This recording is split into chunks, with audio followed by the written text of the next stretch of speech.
Selamat datang kembali. Hari ini kita bakal bahas mendalam nih, materi yang menarik banget dari Anda ya.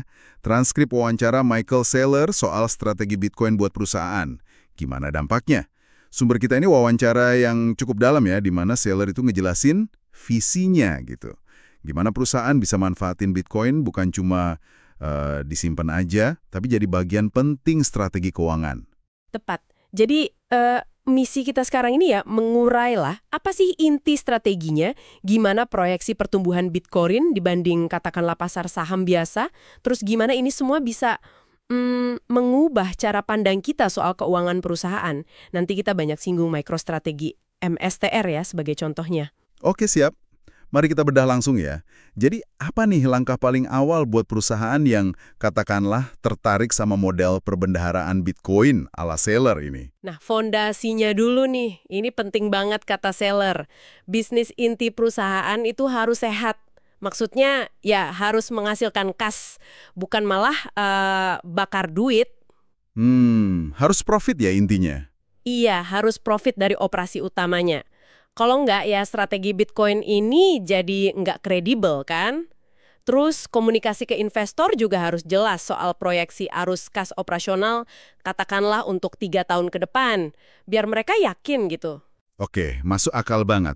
Jadi bisnis utamanya kuat dulu. Nah habis itu gimana caranya perusahaan ini nambah Bitcoin? Apa cuman dari profit aja? Nah, ini dia strateginya mulai seru. Menurut Saylor, ada 3 mesin utama lah buat terus kumpulin Bitcoin. Atau dia bilang menghasilkan hasil Bitcoin. 3 mesin ya? Apa aja tuh? Pertama, ya yang paling dasar, menyapu arus kas bebas. Jadi keuntungan tunai dari bisnis utama itu langsung diubah jadi Bitcoin secara rutin. Oke, itu standar lah ya. Kedua, jual ekuitas. Jadi nerbitin saham baru, duitnya dipakai beli Bitcoin lagi. Tapi, ini ada syaratnya. Perlu ada panduan jelas kapan boleh dilakukan. Misalnya cuma pas harga sahamnya udah di kelipatan tertentu di atas nilai aset bersih Bitcoinnya, NAV, atau ukuran sejenisnya lah. Intinya biar nggak asal jual saham gitu. Oke. Jadi ada timingnya ya. Terus yang ketiga? Yang ketiga, ini yang paling advance mungkin ya. Menerbitkan kredit yang dijamin pakai Bitcoin yang udah dimiliki. Jadi Bitcoinnya jadi agunan buat dapat modal baru, terus modalnya dipakai beli Bitcoin lagi. Wah, tunggu dulu. Nerbitin kredit jaminannya Bitcoin. Bukannya itu agak berisiko ya? Terus kreditnya kayak gimana tuh yang dia maksud? Nah, ini poin krusialnya. Dia spesifik banget di sini. Dia sangat menyarankan fokus ke sekuritas preferen. Bisa yang bunganya tetap, bisa juga yang nanti bisa diubah jadi saham yang convertible itu. Sekuritas preferen ya? Iya. Malah dia secara jelas bilang, hindari deh utang-utang tradisional. Kayak utang senior biasa, junk bond, obligasi konversi yang standar, pinjaman beragun aset lain, apalagi gadain Bitcoin buat pinjam ke bank gitu. Itu dia nggak rekomen. Loh, kenapa gitu? Kenapa anti sama utang biasa, tapi malah oke sama sekuritas preferen ini? Bedanya apa sih?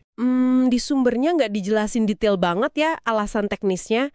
Tapi kayaknya sih sekuritas preferen ini mungkin lebih fleksibel, atau strukturnya lebih nguntungin buat perusahaan dalam jangka panjang, atau mungkin ya lebih diterima pasar aja buat konteks strategi Bitcoin ini. Strategi ideal yang dia bayangin, itu kayak bikin lapisan kue modal gitu. Pertama, kumpulin Bitcoin sebanyak mungkin pakai 2 cara pertama tadi. Arus kas sama jual ekuitas, udah punya basis Bitcoin kuat, baru deh terbitin sekuritas preferen konversi. Kayak instrumen strike punya MSTR itu loh, yang investornya bisa milih jadi saham nanti. Oke, lapisan pertama. Terus? Lapisan berikutnya, terbitin sekuritas preferen bunga tetap yang senior, yang lebih aman. Dia kasih nama Strive. Pembayarannya diduluin gitu. Kalau masih bisa mungkin lapisan terakhir, preferen bunga tetap yang lebih junior, Stride. Dan dia sampai nyaranin perusahaan lain buat niru aja instrumen MSTR itu. Kenapa nggak inovasi sendiri aja?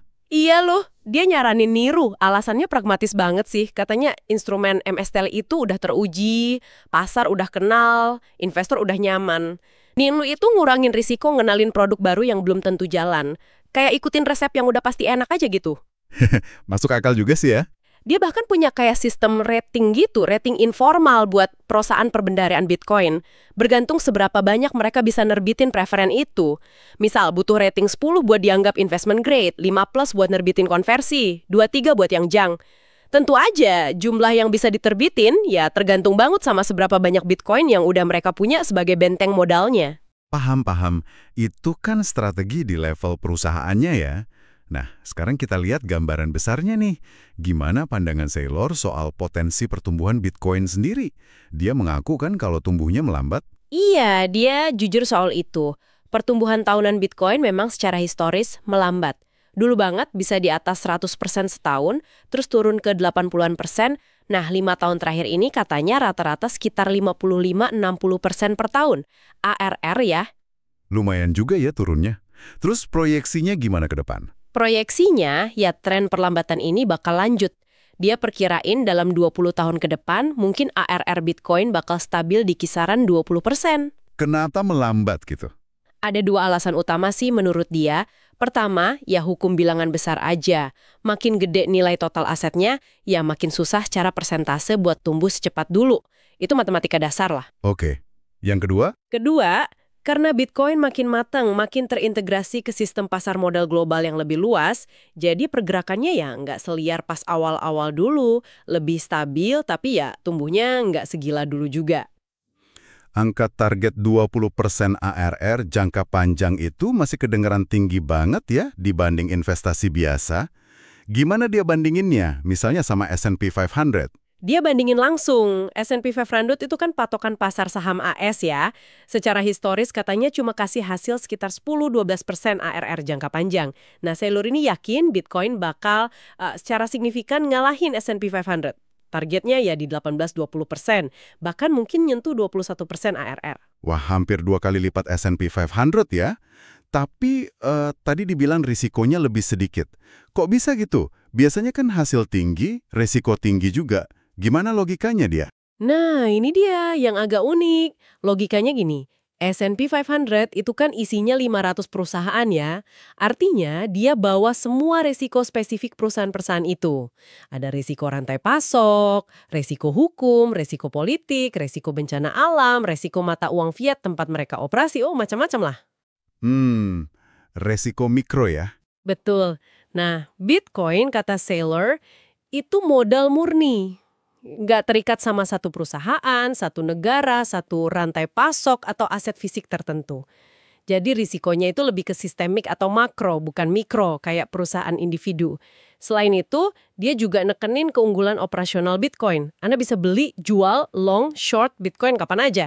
24/7, 365, di mana aja. Biayanya relatif rendah, bisa pakai leverage lagi, walaupun dia nggak saranin yang gila-gilaan ya. Ini bikin Bitcoin jadi aset modal paling fleksibel dan paling gampang diakses sedunia.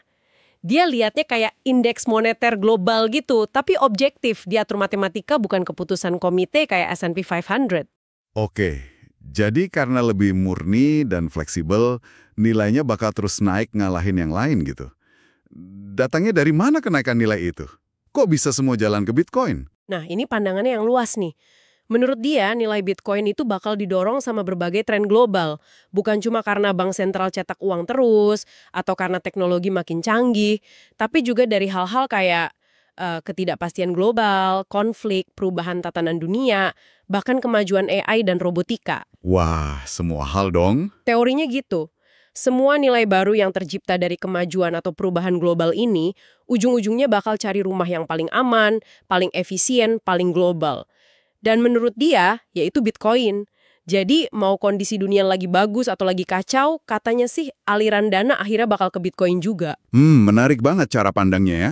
Ngomongin aliran modal, dia juga nyinggung peran modal pasif kan? Saya ingat tuh contoh Vanguard jadi pemegang saham terbesar MSTR, padahal mungkin manajemen Vanguardnya sendiri nggak suka Bitcoin. Betul, itu contoh yang kuat banget. Jadi ada triliunan dolar di luar sana yang dikelola secara pasif. Dia nyebut angka kasar nih, sekitar 35 triliun dolar di pasar ekuitas global, bandingin sama cuma 700 miliar di komoditas, terus ada 65 triliun di kredit. Nah, sebagian besar modal ekuitas dan kredit ini, terutama yang di dana pensiun, reksadana indeks, 401k, IRA, gitu-gitu, itu dikelola ngikutin indeks aja. Atau punya aturan ketat yang ngelarang mereka beli komoditas kayak Bitcoin langsung. Jadi perusahaan kayak MSTR ini fungsinya kayak jembatan gitu ya. Biar dana-dana pasif raksasa itu bisa dapat efek kinerja Bitcoin tanpa perlu beli Bitcoin langsung dan ngelanggar aturan mereka. Tepat sekali. Dan ini nih yang bikin mekanisme yang dia sebut siklus positif atau flywheel. Kayak bola salju lah, makin gelinding makin besar. Gini cara kerjanya, simpelnya. Gimana tuh? Satu, perusahaan perbendaharaan Bitcoin kayak MSTR nilainya naik. Entah karena harga Bitcoin naik, atau karena mereka sukses nerbitin saham kredit buat beli Bitcoin lagi.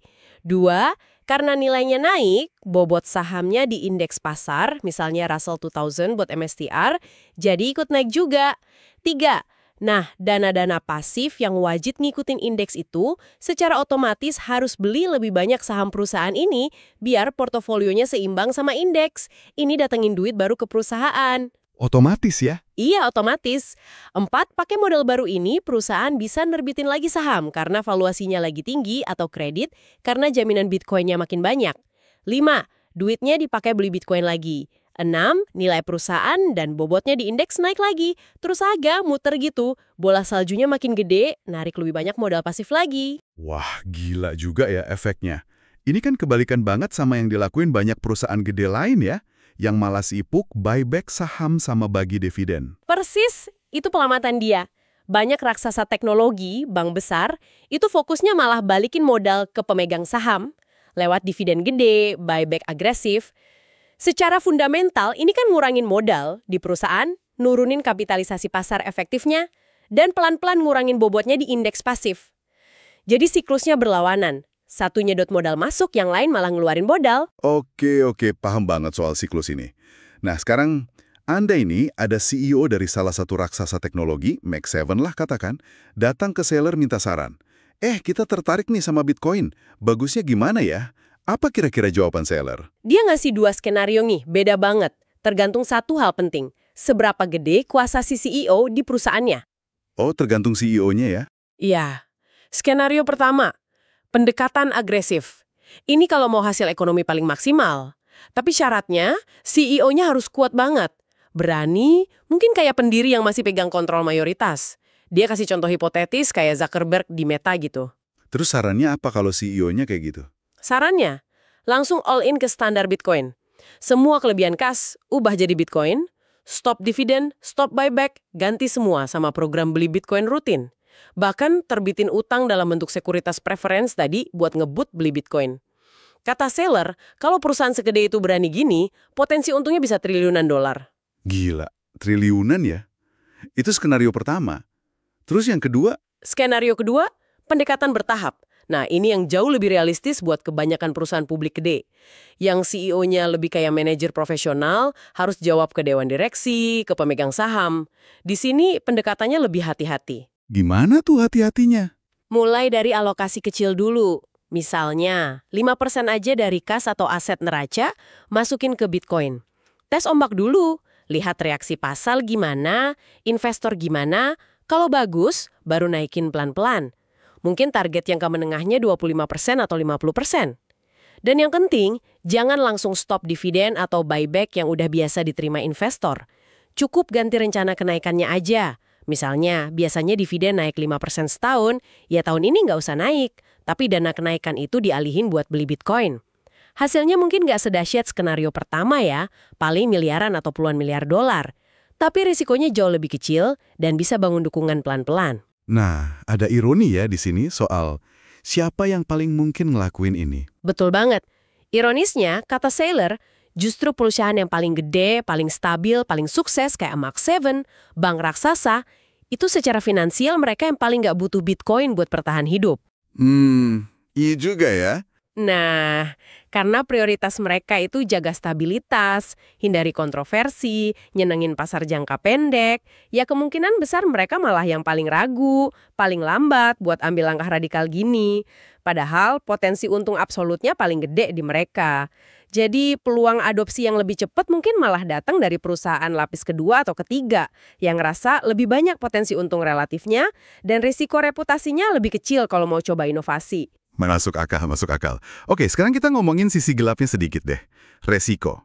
Gimana kalau ada bear market parah lagi kayak 2022? Apa perusahaan kayak MSTR ini nggak bakal hancur atau sahamnya anjlok jauh di bawah nilai Bitcoin yang dipegang, NAV? Sailor punya pandangan lumayan optimis soal ini. Dia bilang kehancuran pasar kripto 2022 itu kejadian unik yang kemungkinan nggak akan keulang separah itu, khususnya buat Bitcoin. Kenapa? Menurut dia, pemicu utama 2022 itu gara-gara leverage gila-gilaan bisa 100:1 katanya, tapi di token-token kripto selain Bitcoin. Oh, bukan di Bitcoinnya ya? Bukan. Dia nyebut contoh kayak Luna, FTT gitu, yang jaminannya seringkali aset nggak jelas atau nilainya meragukan. Praktek kayak gitu, kata dia, nggak mungkin terjadi di sistem keuangan tradisional yang diawasi ketat dan juga nggak terjadi di struktur perusahaan perbendaharaan Bitcoin kayak MSTR sekarang. Jadi MSTR dan sejenisnya nggak pakai leverage segila itu? Jauh banget bedanya, MSTT itu misalnya sekitar 80% modalnya ekuitas kok. Leverage yang mereka pakai lewat obligasi konversi atau sekuritas preferen itu jauh lebih kecil. Mungkin leverage efektifnya cuma 1,1x atau 1,2x dari aset Bitcoin-nya, bukan 50x, 100x kayak kasus 2022 itu. Jadi risiko meledak gara-gara leverage di ekosistem ini jauh lebih rendah menurut dia. Oke, mungkin nggak ada ledakan sistemik ya. Tapi, apa masih mungkin harga saham MSTT atau yang sejenis anjlok di bawah nilai intrinsik Bitcoin per sahamnya, di bawah NAV? Dia ngaku itu mungkin aja terjadi. Tapi kalaupun iya, penyebabnya kemungkinan besar bukan karena Bitcoin-nya, tapi karena ada masalah fundamental di perusahaan itu sendiri. Misalnya? Ya, misalnya bisnis operasional intinya tiba-tiba rugi gede. Atau pasar nggak percaya lagi sama manajemennya. Atau manajemennya bikin keputusan aneh yang rusak nilai perusahaan. Tapi kalau perusahaannya sehat, bisnis intinya bagus, dikelola benar, ada mekanisme pertahanan kalau sahamnya sampai diskon jauh dari NAV. Mekanisme pertahanan, kayak gimana tuh? Gini, kalau harga sahamnya jatuh banget di bawah NAV, katakanlah nilai Bitcoin per saham $100, tapi sahamnya cuma laku $80, perusahaan bisa manfaatin ini. Mereka bisa nerbitin lagi kredit beragun Bitcoin, sekuritas preferen tadi, kan nilai Bitcoinnya masih tinggi tuh. Nah, duit hasil ngerbitin kredit itu dipakai buat beli balik sahamnya sendiri di pasar dengan harga diskon $80 itu. Wah, jadi kayak ngambil untung dari diskonnya sendiri ya? Iya, ibaratnya itu, memonetisasi diskon. Ini secara efektif nambah yield Bitcoin buat pemegang saham yang masih bertahan. Sekaligus, ini bisa bikin tekanan balik ke para short seller yang taruhan harga bakal turun terus, bisa memicu short squeeze. Kuncinya yaitu tadi, neracanya harus sehat, biar bisa nerbitin kredit preferen itu. Dia juga nyinggung soal mentalitas short seller versus pendukung Bitcoin jangka panjang ya. Iya, pandangannya lumayan pedep sih. Dia ngerasa short seller itu intinya oportunis jangka pendek aja. Nggak punya keyakinan fundamental, nggak punya nyali buat tahan lama. Gampang panik, gampang kabir, kalau ada tekanan balik kayak short squeeze tadi. Sebaliknya, pendukung Bitcoin fundamentalis yang sering disebut maksimalis kayak dia, itu malah lihat harga turun sebagai kesempatan beli. Karena yakin sama prinsip dasar dan visi jangka panjang Bitcoin, bukan grafik harga harian. Dia contohin keyakinannya sama aja pas Bitcoin di $15.000 atau $70.000.